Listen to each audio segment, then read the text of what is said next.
Welcome, welcome, welcome back, my Be Health Empowered family, to another episode of Excuse Me, Doctor.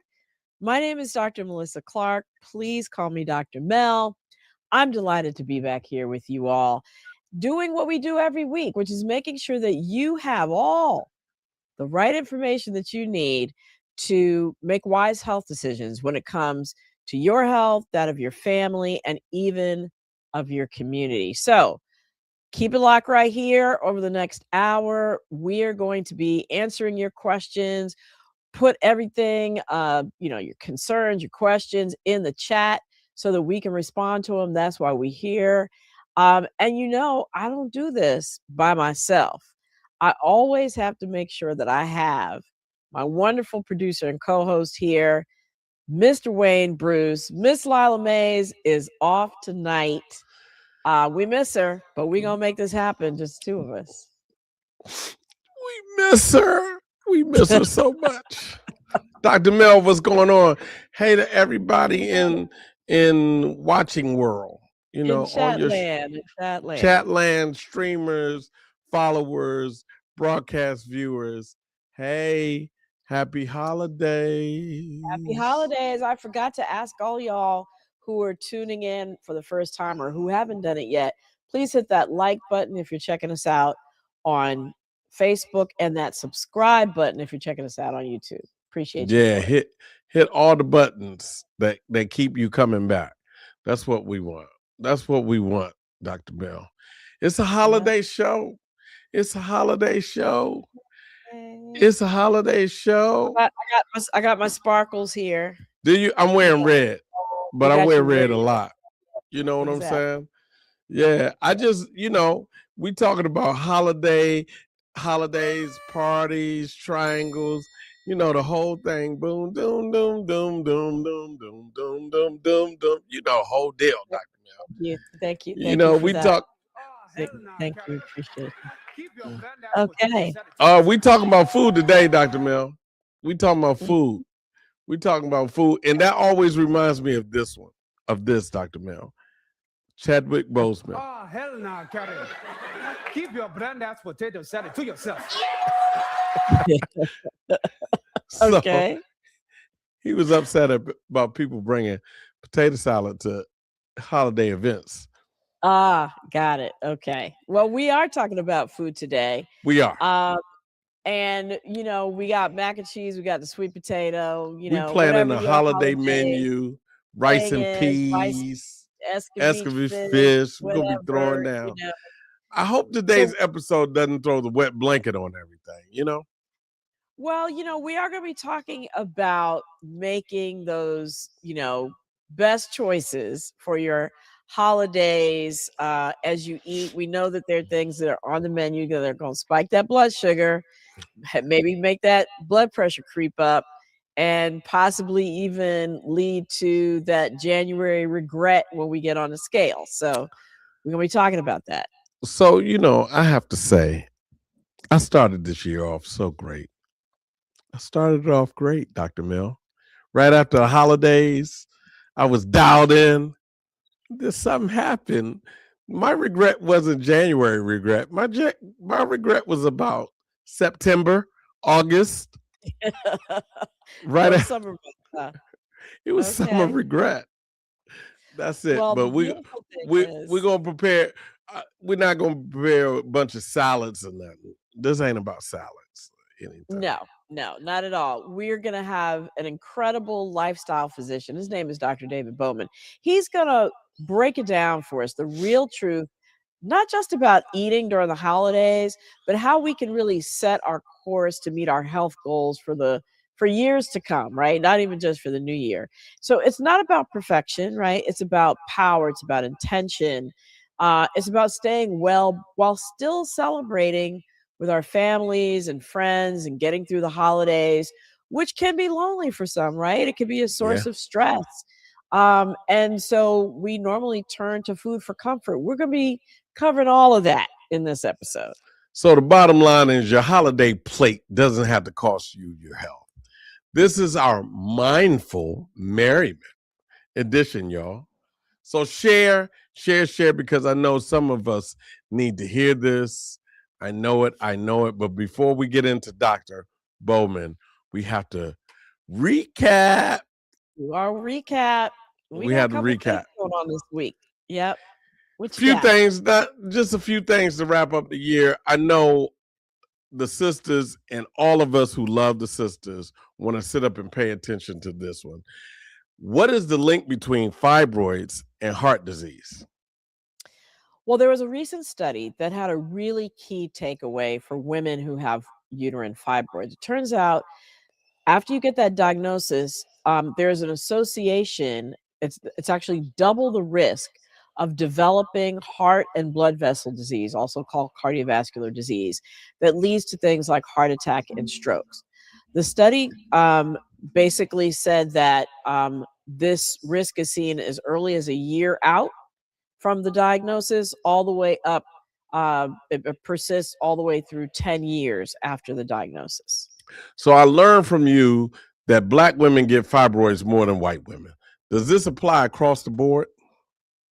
Yeah, Black women actually do develop fibroids 2 to 3 times more often and get them at younger ages compared to white women.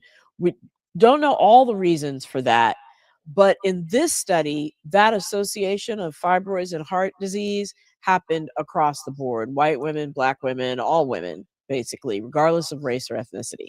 So then, does getting a hysterectomy help? Getting your uterus out does help the pain and bleeding associated with fibroids, but it doesn't tackle that root cause, which is the connection between the fibroids and the heart disease, which is inflammation. Inflammation gives rise to both fibroids and heart disease. So just taking the uterus out doesn't address that. So, what's the action plan? What should women do right now?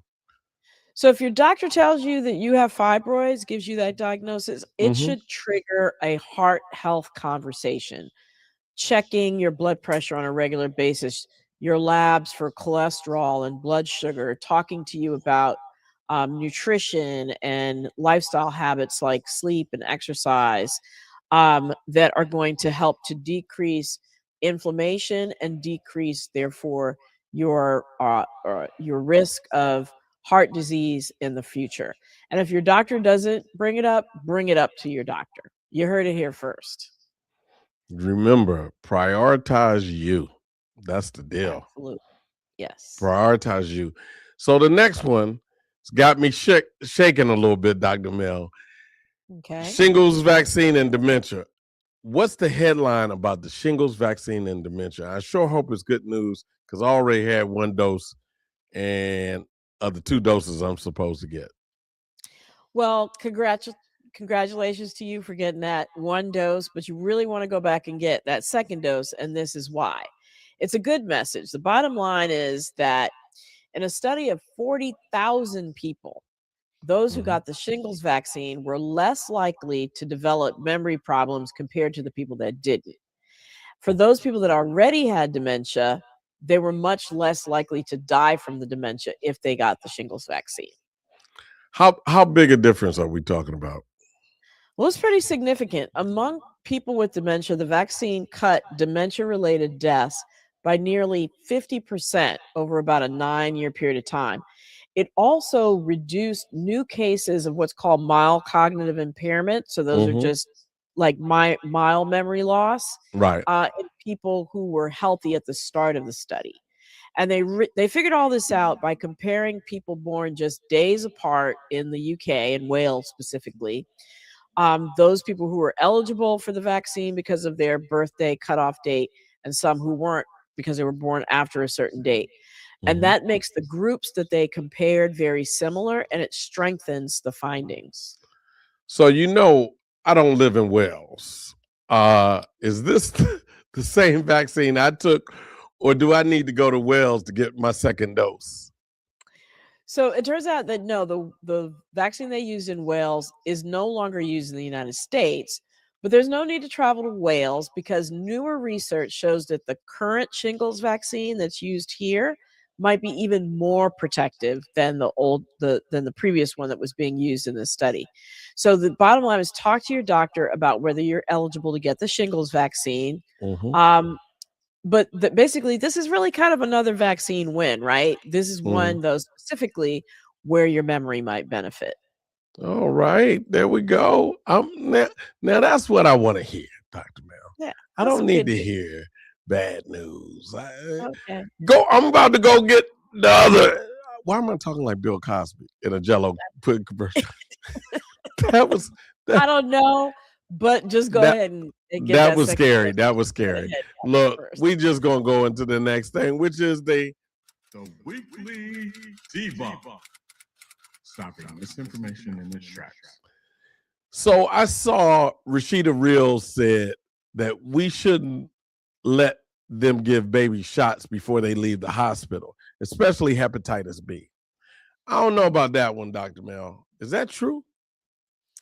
Well, Rashida probably got that from the fact that recently the CDC advisory panel that convenes about vaccines is considering delaying the hepatitis B vaccine, which is normally given at birth, delaying that decision until the 2-month mark for babies.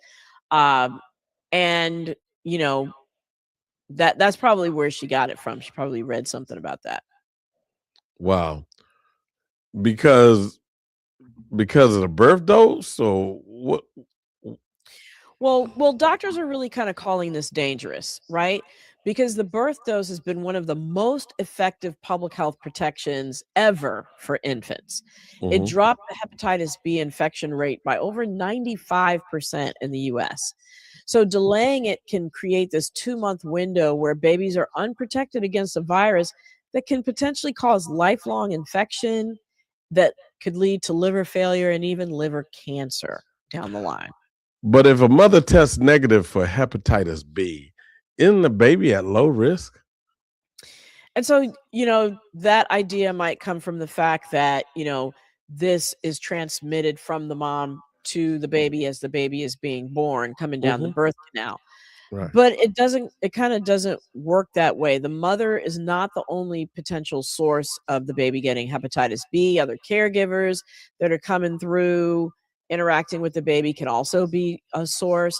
The other thing is, even if the mom tests negative early in the pregnancy, she could become later infected, after she tests negative, but still during the pregnancy. Occasionally, we know tests can be wrong. Okay. Yeah. So that's another thing to consider.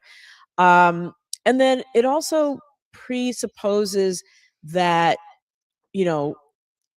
families are going to be able to make that 2-month visit, right? Things don't Right. always happen perfectly, especially for families that have unstable housing, limited transportation, lack of insurance, inadequate access to medical care for whatever reason. They might not come back at 2 months. So, why pass this risk on to our most vulnerable babies? For all those reasons, I think it's really important to stick with what has worked in the past. Get that first dose before the newborn leaves the hospital. So is there any evidence, Key, that waiting until 2 months is safer or better? There is no evidence that delaying provides any benefit. But there is strong evidence that delaying might increase the risk, like I just talked about. It adds an additional barrier of, requiring that the person bring their baby back for the vaccine at 2 months. Having that universal vaccination at birth really protects all babies, regardless of their life circumstances. And so when we move away from that, the babies are the ones that pay the price, especially the ones that are at the greatest risk. So there you have it. hopefully Rashida was listening and, retracts her tweet or whatever that was, her IG reel. We'll see. We'll because see. she stay on IG. I know. God bless her. Well, thank you, Wayne. We're going to see you back in a minute because we are going to get into this special holiday food edition. It is the holidays. The year is winding down, and as winter comes, we think about comfort food. We're going to parties. We're having to navigate through a bunch of potential food pitfalls at this time of the year. So, we're going to talk about all that.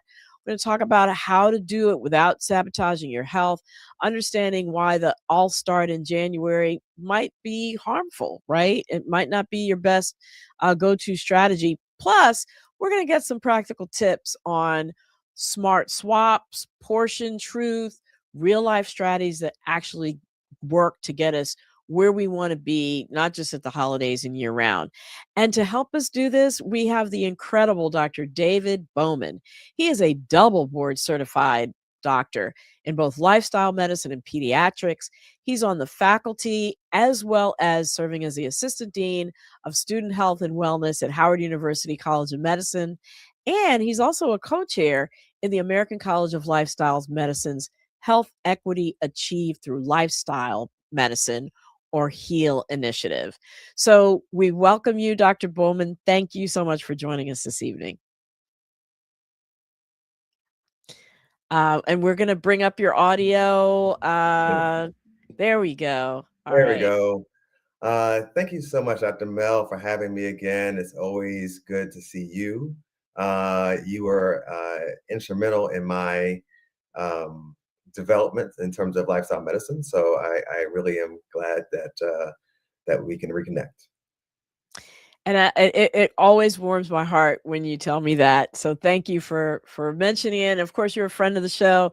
This is not your first rodeo with us, so we are really happy that you're back. And I just want to start off by kind of setting the table this way, no pun intended. So sometimes our guest experts talk about topics that they've never experienced before, right? But that's not the case with you. You really walk the talk in the sense that you've been very open about your own health struggles. So, can you tell us, what they were, what it was like, and what sort of led you on this path of lifestyle medicine? Yeah, sure. So back when I was, let's see, about 35, I was dealing with really bad constipation. It got so bad that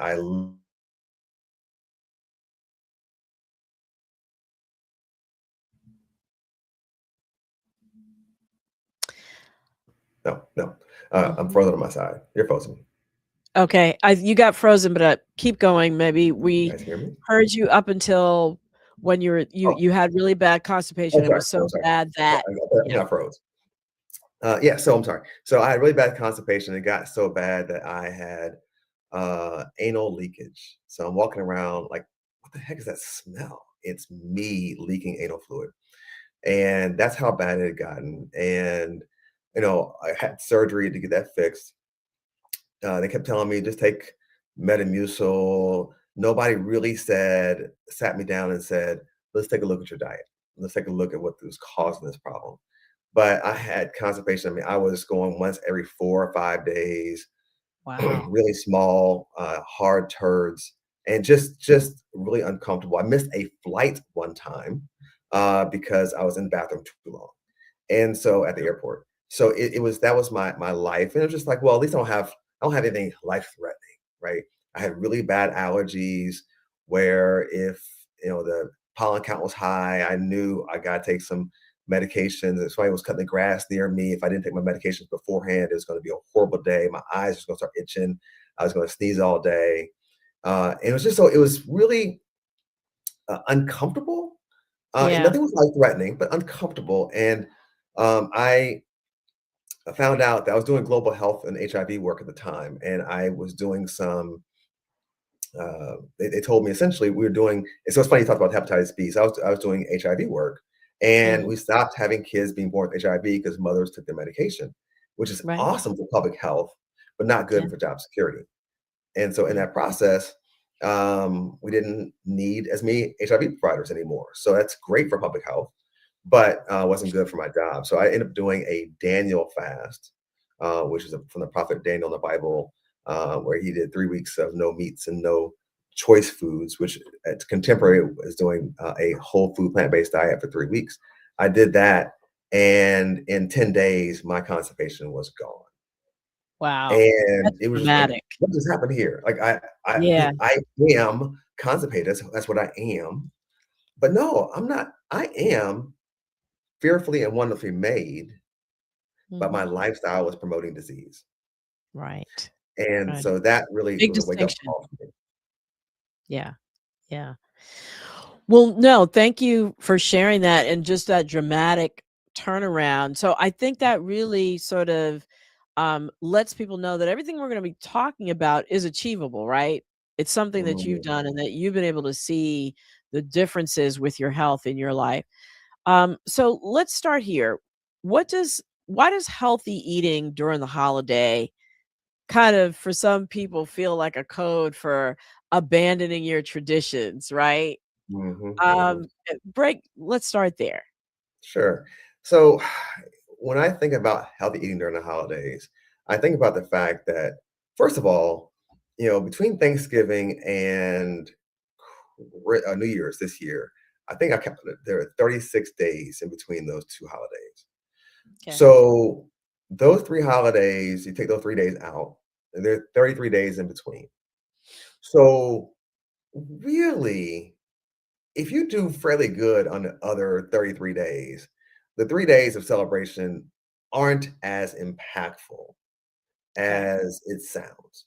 So also what matters is the fact that what was your health like before the holidays? The holidays are one of the times that people have the most mortality. More Yeah. people are going to die from heart attacks and what have you during the holiday season, but it's not just because what they ate on Christmas Day or what they ate on New Year's or Thanksgiving. It was how they were before, Yeah. right? So I think it's important to keep that in mind. If you're doing really well in general, in terms of your health, you know, those 3 days don't matter as much as Mhm. people think. But the problem is most of us have issues before the holidays. So Mhm. that happened from September and August and July and years before. And so we go into the holidays already. It's like being having no money. Like you have $5 in your account. Like you can't mess up. You just got to be exactly perfect with your money because you already come in a not so good financial state, and all of a sudden something Mm. happens, your car breaks down or something like that. Now you're, oh my gosh, what am I going to do? So I Right. think that's the analogy. Yeah. If you've been investing in yourself Right. And you're all coming into the along, holidays with your bank account, solid. it's solid, then those $10,000 three or days more. don't really matter, right? As Yeah. as much, and don't say they don't matter. They don't Yeah. matter as much as it would if you are on really shaky financial ground, and then you come to the holidays, and now you either got to spend money for the holidays, or how am I going to say, how am I going to, spend for my kids, or how am I going to do this, or what if my car breaks down? Then you become really nervous. Right. And so I think that's really important. That it really Yeah. matters what we've done up until now, and Right. it does matter. All the holiday parties, all these things do add up over time. It is cumulative. It's not just Right. 3 days. Right, exactly. I was gonna say they're the parties in between those 3 days, right? Which Yeah. also might contribute to the state of affairs. Um, so, we come from different, cultural backgrounds, lots of different types of food, mac and cheese, collard greens, tamales, arroz con canduelas. Are these foods the actual problem, or is it what we do to them? Yeah, so collard greens are one of the most healthy foods you can ever find on the entire planet of the earth, That's right? good, okay. But but what did we do to it, right? We overcook it to the point where we cook nutrients out of it. And so, but now what's interesting is that you can, if you're cooking with like steam, whatever, or pressured cooking, those nutrients are actually now in the pot liquor, in that the water fluid. So Mhm. use that fluid, to cook your rice or something like that, right? So you can still Oh, preserve some of right. those nutrients. So the collard greens by themselves are some of the healthiest foods, but if we add, fat back and neck bone, and load it with a ton of salt, or those kind of things are the problem. It's kind of what we are doing to it. there are ways you can get around that without having to sacrifice a lot of flavor or taste. So I don't know about mac and cheese. I don't know if there's a better way to do it. I mean, I know Vegan my wife cheese? my wife is very good at doing a vegan mac and cheese with Okay. plant-based cheese, and plant-based cheeses are going to be less unhealthy.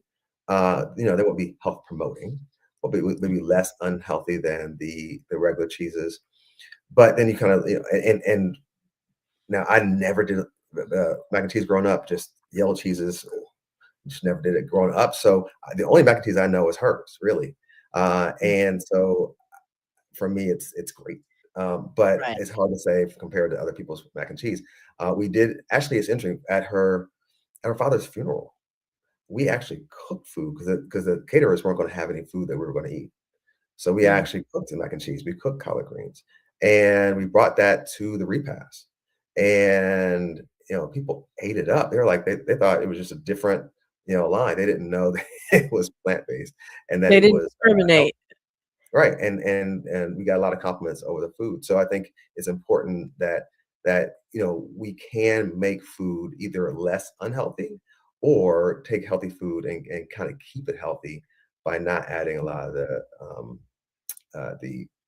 negative foods, the negative ingredients to it. Sugar and the salt and the fat, all that So stuff. salt, yes. So one thing that you can do also is not add extra salt to your food. Once it's all salted, like try to find, can you add some garlic powder to it? Can you add some paprika to it? Can you add something else that makes it Mhm. flavorful without having to add salt to it? Because typically the cook has already added salt to it. So don't blindly add salt at the table. Just taste it, see what it's like. And what's really interesting is our taste buds change. Like literally in about 30 days, we grow new taste buds. And Yes. so what before may have been regular, if you go off of salt or reduce your salt significantly, all of a sudden that same food, you're like, oh God, it's really salty, or it's really sugary, or what have you. Right. So there are ways that we can, minimize how much sugar we add to it, or how much oil we add to it, or how much fat back or salt we add to things, especially at the table Right. and during cooking. I laugh when you said that because I include that when I give talks about, changing. I talk about the fact that our body is constantly creating. We have new taste buds, like you said, in 2 to 4 weeks. So if you can just make it through that first week, 50% of your taste buds have already turned over, and you have a new set point for what you might think is too much sugar or too much salt. Mhm. Um, so that's really, in light of some of what you said, like, it's your state of health going into the holidays, right? There are a lot of people who are walking around with high blood pressure, with diabetes, with high cholesterol already when they hit the holidays. So sort of what should be their game plan before they actually sit down at the holiday Mm. table or So go to one the thing, holiday party? correct.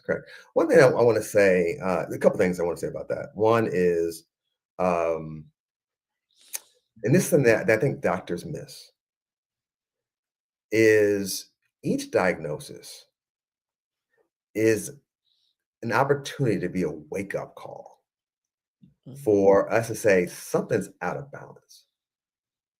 Something's off. Each time you get a diagnosis, whether it be acne, whether it be, you know, um, PCOS, whether it be fibroids, like we talked about earlier, whether Mhm. it be high blood pressure or diabetes or high cholesterol, each of those is our body saying, listen, something's off.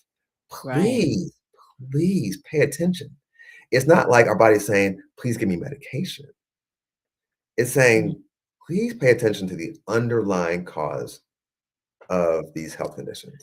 And we don't do that enough. We focus on like, well, let me take some more medication. Let me get this. I need some more Right. medication for this. Let me prescribe, or as providers, let me prescribe more medication. Your blood pressure is high today. Instead of saying, hey, what's your stress level like? Mhm. Tell me more Mhm. about your diet. Have you been exercising? Instead of doing those kind of things, how's your sleep going? Instead of doing those things, it's like, so tell me about your medication. Are you taking medication? So, what Mhm. dose of medication are you on? Right. like each of those are warning signs that things are off balance. We have too many disease promoting factors and Mm, not enough health promoting factors in our life. And so it really is a warning sign. So that's number one. Number two is, as we go into the holidays, it's like, okay, so it's like, again, if you coming into the holidays and you have a certain budget and your budget was cut because, let's say you were a federal worker and you had the um, the lower salary during the cuts. So now it's like you come into the holidays with a lower budget. Instead of saying, well, I'm still going to spend $1,000 like I always do. Hey, I really can only afford 300, couple, right. this holiday season. So let me cut back, right, on certain things. I still want to do some things that I still want to do, but maybe I'll cut back here. And maybe it's just having smaller portions of the less healthy food. It Mhm. may be that I will, take a sample of the pie and not a whole big old slice, but I'll take a sample Right. of it. So portion control. Yeah. Portion control over the things that are not as healthy. Oh, and how about we also increase the amount of the healthy food on the plate, right? So let me fill my plate half full with fruits and vegetables. Mhm. And then the rest of the plate can be with darn near anything, and it wouldn't be as bad. Now, if your plate is piled up high and you say half, that's a whole different story. I ain't talking about that. I'm talking about like a regular, size plate, and half of that are vegetables. Then yeah, you can have the other stuff, and may not be as bad. I think those are a couple things. Drinking water before your meal, so you're not quite as hungry. That's a Uh, good one, yeah. yeah, and then exercising right after the meal. And the exercise might be, hey, if it's in a place where it's not too cold, hey, let's go for a walk after the meal. Mm, Or hey, let's turn on some music, let's dance. Let's dance. Um, you know, uh, let's put on some music so we can dance. So something like that where we can actually kind of burn off some of the calories. We can actually come in not be as hungry, and to have the plate half full of vegetables, and then the other part would be the traditional holiday foods. great. No, those all sound like great tips. Now, the other thing that shows up at the holiday parties and more at holiday time is the various alcohols, right? They definitely, are front and center when people think about holidays, getting together, celebrating, they think about, wine with dinner, after dinner drinks, etc. What does drinking really do to our blood sugar, our sleep, and our waistlines? Yes. So alcohol has quite a few calories that we don't really account for. We typically just drink and don't think about the calories. We just kind of think about the effect it'll have on our stress levels or our relaxation. We don't really think about what it does because it's a liquid, so it can actually kind of slide in without distending our stomach, right? And so one of the problems about alcohol is that um, when you drink alcohol, it kind of tells your body, hey, you know what? I need to metabolize or digest this alcohol first. Okay. I'm going to put on hold everything else. I'm going to store the rest of what I'm eating as energy, i.e., fat, Okay. while it goes on and metabolizes the alcohol. So if you want to burn your fat, calories and your sugar calories from what you've eaten in the holidays, then your body might be able to do that. But if you drink alcohol, it kind of puts it on pause. Mhm. And so now you actually are absorbing and holding on to those things, which goes to our waistline. So that's one of the challenges of alcohol. And since one of the problems also during the holiday season is that we tend to have more deaths during the holiday Mhm. season. Some of that might also be that I had too much to drink and I drove, right? Mm. Or and that could be an issue as well in terms of safety. That while I ate a whole lot, so I can drink a little bit more because it'll delay my Sop it up. absorption of the alcohol. And it's like if really. men should have no more than 2 alcoholic drinks at a time, and women should have no more than 1 in general, to kind of keep ourselves from being having those kind of problems. Great, thanks. And just also to it, people think that it helps sleep, but it actually disrupts the quality of our sleep, Right. which can, lead to problems down the line in terms of not enough sleep. So the next day you're hungry, or you're trying to get Mhm. your energy up, so you eat more, right? And I find too, when I drink, I don't think about how much I'm eating, right? Right. So I tend to eat more Right. too. So just all in general, at the time you're drinking and even the next day, you're setting yourself up for eating more than you normally would. I'm glad you brought that up, because really what alcohol does, the inhibition that you may have, like, Mhm. I shouldn't have that second piece of pie. I shouldn't, go Yeah. back for seconds. I shouldn't do this. You're like, oh, what the heck? Let me just live life, and have more Right. fun. And so Yeah. you actually will pile on more of the food calories in addition to the To alcohol the calories, alcohol calories, yeah. which really sets you up. And can affect those things affect your endothelial cells, your blood vessels. So Mm. it can clamp down on your blood vessels to have less blood flow happening to your bodies in general, right? Which is not good for your heart.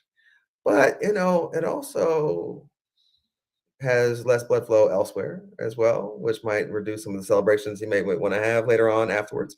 So You're those things are specifically talking also about erectile dysfunction, yes, I am. less blood flow Um, to the penis. Less You're blood flow right. to the penis.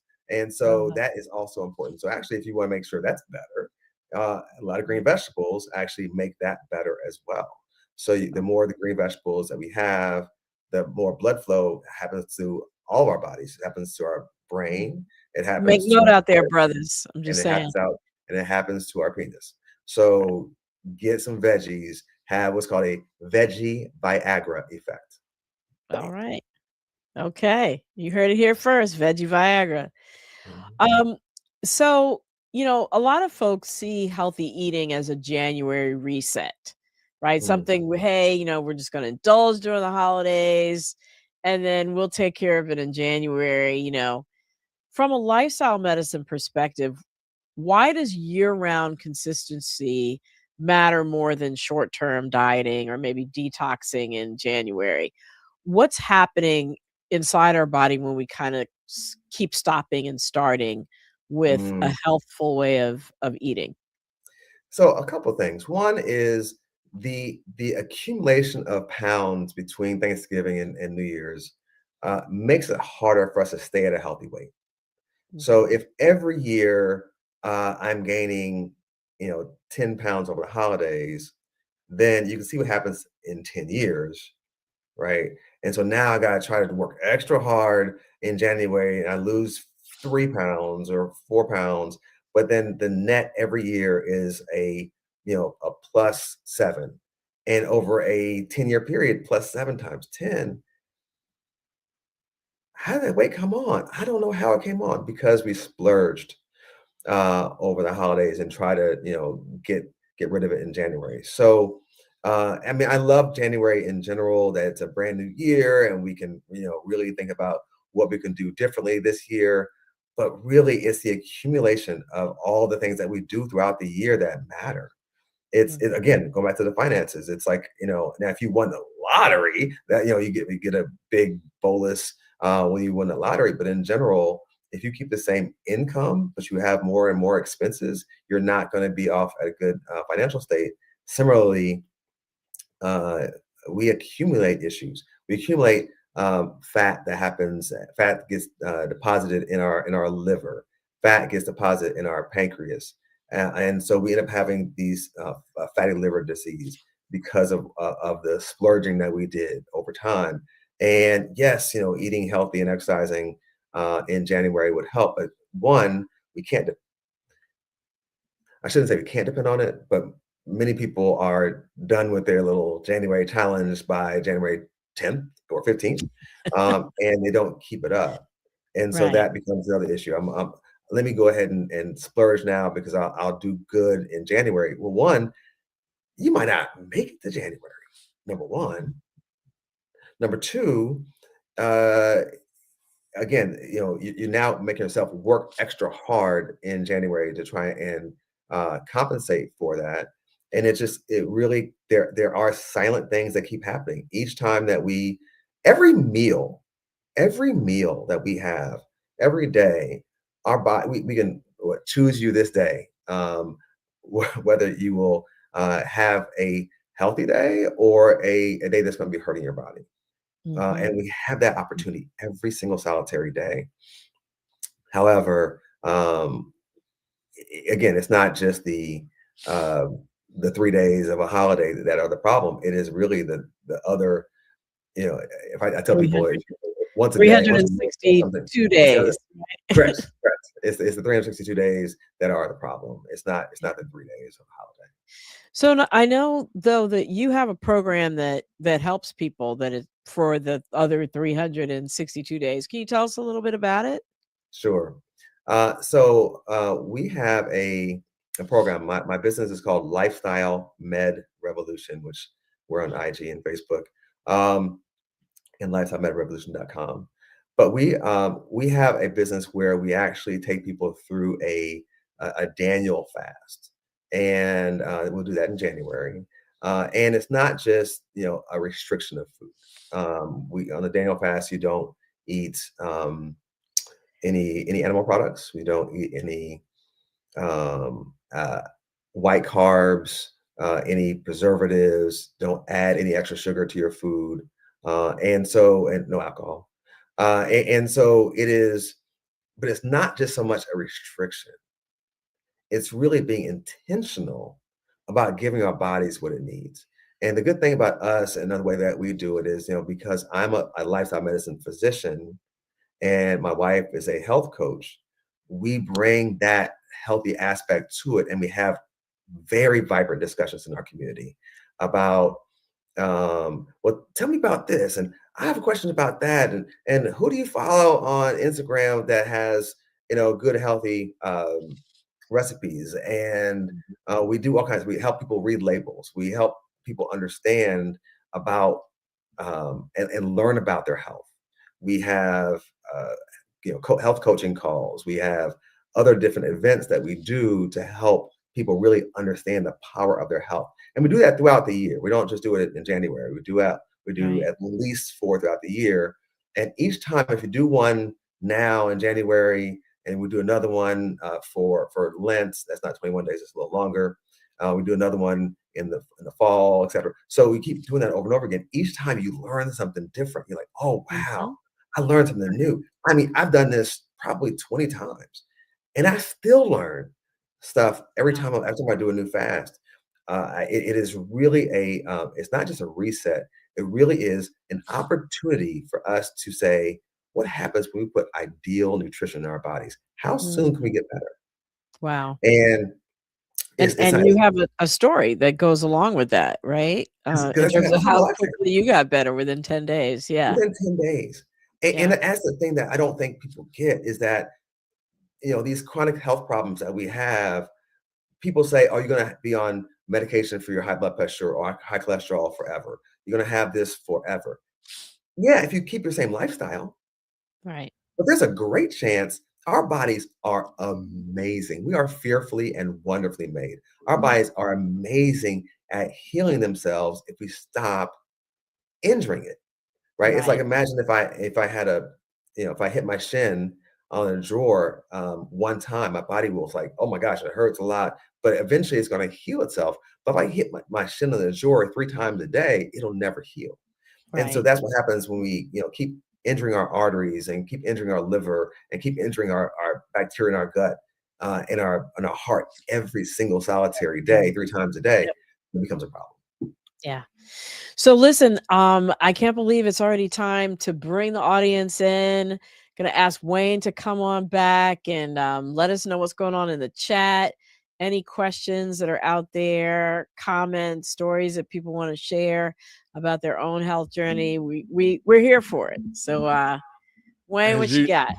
As you know, there are I want to thank Dr. Bowman once again for coming on because, the chat is lighting up, just to say. Okay. And I want to start with the first question. It goes back to when you first came on the show. I mean, when you first came in today, what was your diet like before the Daniel fast? That's from Good Bob. question.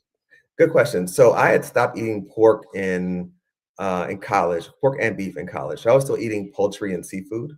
I did a lot of cheese pizza and a lot of white carbs. A lot of candy, a lot of candy. Sweet tooth, really really bad. I did not think I could ever go without sugar. And even when I did go without sugar for that fast, I mean, it was like I need God's help. I could not do it on my own because I was a sugar am recovering, but sugaraholic. But I was still doing a lot of chicken, a lot of fried foods. I'd fry my I did some salmon that was baked, and I would fry my salmon. And oh, by the way, I'm sorry, I forgot to mention, I lost since I've changed my life. I've lost 6 inches on my pants waist size. My allergies are all gone. My seasonal allergies are all gone. And all that because my body was inflamed.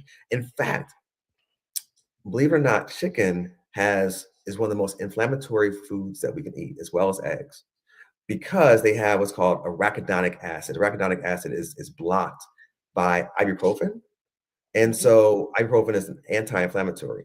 It blocks arachidonic acid. So arachidonic acid is preformed in chicken and in eggs, and that's the highest sources that we have. And so they're inflammatory foods. So I didn't know that. I thought I was just living. I thought I'm doing better because I'm not doing beef and pork. But it's not as if today's chicken is any better than it was.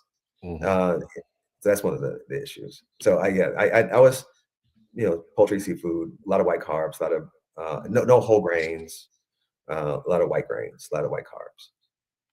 Wow. Thanks for sharing that. We have another. I have a personal question. What do you think about GLP-1s? Are they safe? What role do they play in helping you make probably good food choices? Yep. So GLP-1 is actually made by our body. So in and of itself, it is a great thing. The problem is that GLP-1 is stimulated by fiber, and we are fiber deficient in this world. And so if we ate a high fiber diet, we'd have the same benefits of these medications. So if we go high fiber, we stimulate our body's own GLP-1, and then we don't need those other medications because we'd have our own GLP-1 going in our bodies. Now, that being said, there are people who are on those medications now. My concern are a couple things. One is when you go on the medication, you tend to lose, 10, 15% of your body weight, which is great. It's really great for your body in the short run. It's like if somebody comes in with high blood pressure and the blood pressure is 200 over 140, I mean, I'm not gonna say eat kale, right? I'm gonna say you need some medication right now, right? So I get that some people feel like they need it. But the problem is if you lose that weight, you're losing pretty much muscle and fat. And you got to stay on the medication to not gain the weight back. The moment you come off the medication, either because you are tired of the side effects, which could be, constipation, other GI nausea, vomiting, you can't afford it anymore, or you're just tired of it. You think you got to your good weight and you're good. When you gain that weight back, you're going to gain back as fat. So you're actually worse off than you were before because you lost muscle and fat going down. You're gaining fat going up, and so you're actually worse off. So we don't know the long-term side effects of these medications. They've been out for 5-ish years, and so that's another precaution that we don't know the long. Most obesity drugs have come off the market because of long-term side effects. So I'm a little nervous, especially about that.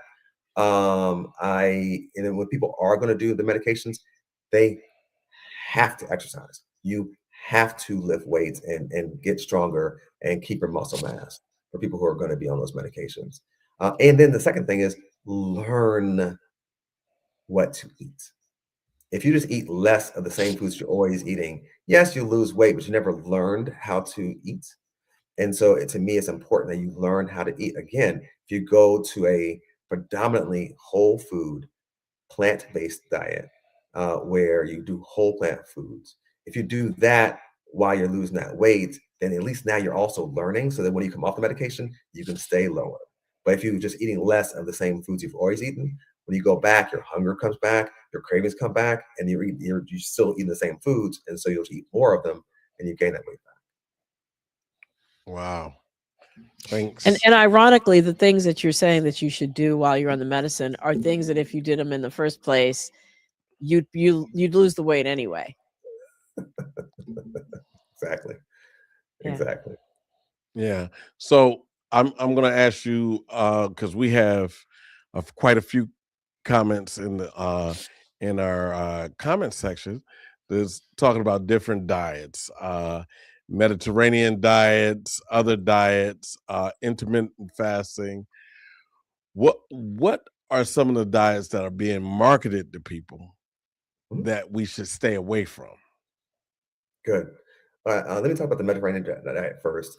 So if the standard American diet right now is a D minus or an F, the Mediterranean diet is probably a B, right? It's way better than the standard American diet. It might be a B minus. Way better than the standard American diet. Way better. But it still contains foods that are inflammatory. So that's one of the challenges. In fact, one of my colleagues who is a lifestyle medicine doc, she joined us. She joined us starting off as a Mediterranean diet kind of person. And when she went plant-based, even for just 21 days, like her arthritis was gone, like quick. So to me, the whole plant foods is huge. What is dangerous is the high protein, high animal fat diet, so the keto diet, etc.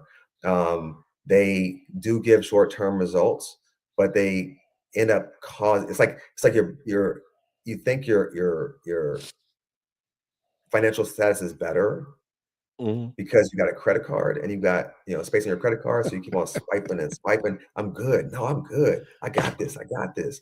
And it's like, but oh, you're gonna pay that bill with interest, right? It's gonna get Right. worse over time. It's gonna accumulate negatively over time. So I think that's one of Right. the challenges, especially to stay away from. And, this a big emphasis on protein. The problem with protein is unless you're like actually a bodybuilder, almost everyone, including plant-based people, eat more protein than they need. So the Mm. problem is if you eat too much protein, you are causing more problems down the road. You actually are causing more heart disease, more kidney disease by having high protein diets, unless you're actually a bodybuilder using up all that protein. Our body does not do well with extra protein at all. So staying away from the high protein diets, unless again you are a bodybuilder, would be something else to look out for. So eating 5 times a day, 250 grams of protein, unless you're actually in the gym lifting to become a Exactly. competition bodybuilder, is that bad? That's bad, huh? That's bad. That's bad for your health metabolically. You mentioned intermittent fasting as well. I think that one thing that's important to people to notice is that, and this could also be something that you can do for the holidays, is most of the holiday foods that we eat, our holiday, at least in my house, when we ate, Christmas dinner, it was at 4 o'clock, right? So eating early is better than eating late. So by far, if you were to have the predominance of your calories be at breakfast and lunch, this is in general, not necessarily for the holidays, but in general, if you stop eating by 6, 7 o'clock, your body's own metabolism will do its thing to prevent some of that weight gain and may promote weight loss. And so the timing of when you eat is important. If the heavier meal is lunch and breakfast is better. I have to say, the times when I have been successful at shedding weight has been when I stopped eating by 6 o'clock. Versus doing intermittent fasting and say doing it from noon till 8 p.m. Didn't work for me. Mhm. So It works for some people, but it work even better if you did like 8 a.m. to 4 p.m. right, that's my Or point. Yeah, like exactly. intermittent fasting works, but it works when you cut your eating time off earlier and start earlier. Exactly, Mhm. exactly. Because I mean, we have our body metabolism our circadian rhythms prefer us to eat early. I mean, think about it. Back in the day, we've only had light for 200 years. I'm sorry, light, but electricity for roughly 200 years ish. And so for all of our lifestyles, we and when it comes nighttime, we stop eating because you can't dark. see anything. You're in dark. It's dark. So so it's dark. So you didn't eat. I don't know what that is on my plate. I'm not eating. I can't see it. I know I had almonds. I don't know. That was a raisin I ate. I don't know about what bug you. Yeah, my plate had almonds on it. That's a whole Richard Pryor. It's a Richard Pryor joke. Anyway, so for families trying to eat better all year, what are a couple realistic swaps, habits we could stick to and not think about? Great question. So one is half your plate being fruits and vegetables. If there's nothing else you listen to today, half your plate being fruits and vegetables. One, those have fewer calories than other foods. So if half your plate is fruits and vegetables and not loaded with butter and gravy, right? Just like fairly well, either raw or lightly cooked fruits and vegetables as half your plate would be probably the most important thing for both in terms of calories and in terms of you are adding the foods that will help to detox your body. So that'd be one thing. The second thing is of the vegetables that you are going to eat, I would say to get the cruciferous vegetables in as well. So that'd be like a sub point for that one. The cruciferous vegetables are your cabbage, collards, kale, arugula, broccoli, etc. So, and the way you want to cook those, the best way to cook, if you either eat them raw, but who's going to eat Brussels sprouts raw? Right. So the way to eat them is either eat them raw, or if you're going to cook them, you want to cut them, wait 40 minutes, and then cook them. That allows the enzyme that is not heat stable to do its work by cutting them. It starts to say, oh, you want me to do work? Okay, I'll start doing some work. And then by the time you've gotten this superfood now. So it's good food before you cook it. After you cook it, if you cook it the wrong way, so to speak, it becomes still good, but not as good. It becomes a superfood if you cut it, wait 40 minutes, and then you cook it.